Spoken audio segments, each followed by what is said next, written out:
Good morning. Okay, so this section, arc length and radian measure, is a little longer. It's a little more complicated, so I'm going to break it into two videos. The first video is just going to be on arc length. Second video will be on radian measure. Okay, so this is the reason I wanted you guys to have the book so we could work through it, which I guess I did in the last video, so nothing new. All right, so arc measure. So when they say arc, what they are talking about is a piece of the circle. So if this arc right here, AB, is 60 degrees, it's talking about this distance right here. They want to know how long that is. Okay? It's actually really easy once you kind of understand how it works. The trick with it is all proportions. Okay? So with proportions, we want to figure out, so this 60 degrees is not the whole circle. It's just part of the circle. And so the first thing we want to do is figure out what part of this, how much of the circle 60 degrees is. Okay? And so the whole circle is 360 degrees. So this 60 is out of 360. So I'm going to write 60 degrees over 360. That's really like the most important part of this, and that's the hard part, okay? The other part of this is you need to know the circumference, because if this proportion, this 60 out of 360, is the percentage of the degrees we have, we need to know that percentage of the circumference. Okay, so the next part obviously is to find the circumference, which is really easy, and they set it up for you. Sorry, my wife is texting me. Um, so they tell us the radius is 9. So all I'm doing is plugging that in here. Okay, so this is just going to be 2 pi times 9, or 18 pi. Go ahead and leave it in terms of pi. It makes everything a little easier, and it's fine. This is one of the reasons I like fractions, because fractions make this a lot nicer. Okay, so you can see they got the same 60 over 360, which they reduced to 1/6. Reduce the fractions, makes it a little nicer. But then all you do is take this ratio and multiply it by the circumference. Okay, so you're just going to say 1/6 times 18 over pi. So 1/6 times 18 pi. Okay, and I'm going to reduce this. So 18 divided by 6, right? That's going to give me 3 pi, which that 3 pi is how long this arc AB is. That's all it is, okay? And again, you can leave it in terms of pi. That's totally fine with me. HRW might ask you to give it a decimal, which fine. Okay, so if we want to get this in decimal form, this is going to be 3 times 3.14, which is 9.42. So the arc length is 3 pi, or 9.42. That's all arc length is, right? There's really just two parts to it. You find what piece of the whole circle are they asking for, and then what's the circumference of the whole circle, and then you just multiply those two things together. All right. Moving on to the next section, or next problem. Yeah. So here's the formula they give you. Again, this m is just the measure of the arc in degrees times the radius, or times the circumference. That's what this 2 pi r is. Okay, so this problem's a little different because instead of being a circle, it's using a clock. Okay, and so it's the same idea. It's all about proportions and multiplying it by the circumference. So in the first example, they say, okay, the hand has gone from 12 to 12:15. So if you're looking at the minute hand, 12:15 is right here, right? So that means it's moved this far. So if we look at that as an angle, how much of an angle is that? It's 90 degrees, right? It would go right here.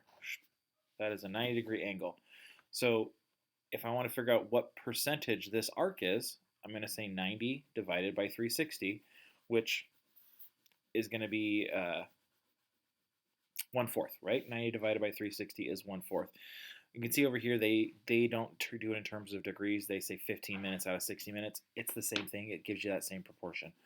And so you get that 90 degrees, all right? And then the next thing to do is figure out what the circumference is. They tell you the minute hand of the clock is 10 inches long, okay? That's the radius. So if the radius is 10, that means our circumference is 2 times 10, so 20 pi, right? So we got 2 pi times 10, or 20 pi. We multiply that by 90 over 360, or 1/4. I'm going to do it over here. We have 1/4 times 20 pi. All right, I can divide that 1/4 into 20, and that gives me 5 pi. And there's our answer.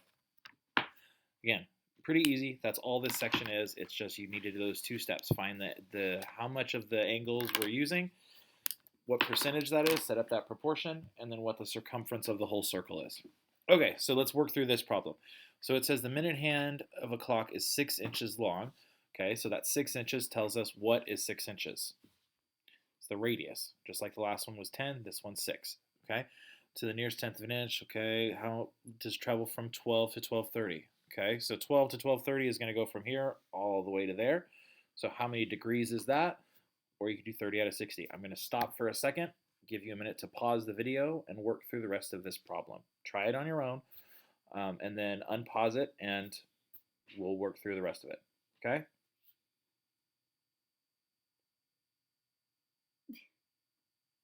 All right, and back.